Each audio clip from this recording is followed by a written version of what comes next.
ভোলার মনপুরা উপজেলায় নারী সংক্রান্ত অভিযোগের কথা বলে এক কৃষককে বিএনপির কার্যালয়ে নিয়ে মারধর ও মাথার চুল কেটে ন্যাড়া করে দেওয়ার অভিযোগ উঠেছে। তবে অভিযুক্ত বিএনপি নেতা ও ইউপি সদস্য জাকির হোসেন দুলাল এসব অভিযোগ অস্বীকার করেছেন। Senior staff reporter Mohammad Shakil Khan রাজুর প্রতিবেদনে দেখুন বিস্তারিত।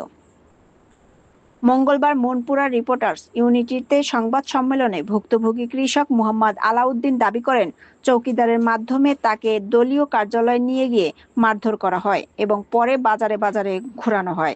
তিনি ঘটনার সুষ্ঠু বিচার দাবি করেন।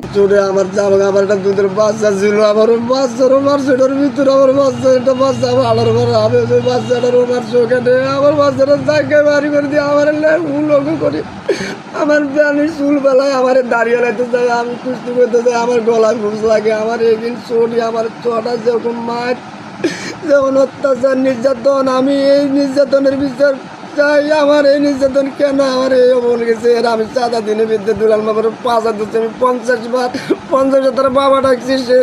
অন্যদিকে জাকির হোসেন দুলাল বলেন, তার বিরুদ্ধে উদ্দেশ্য প্রণোদিতভাবে মিথ্যা অপপ্রচার চালানো হচ্ছে।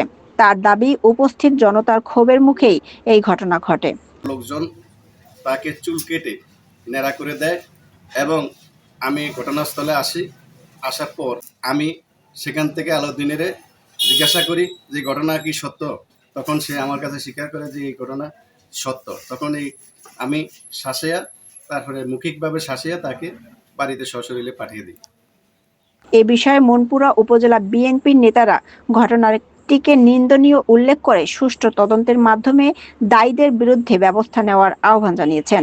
এদিকে মনপুরা থানার ওসি মাজারুল ইসলাম জানিয়েছেন, লিখিত অভিযোগ পেলে তদন্ত করে প্রয়োজনীয় আইনগত ব্যবস্থা নেওয়া হবে।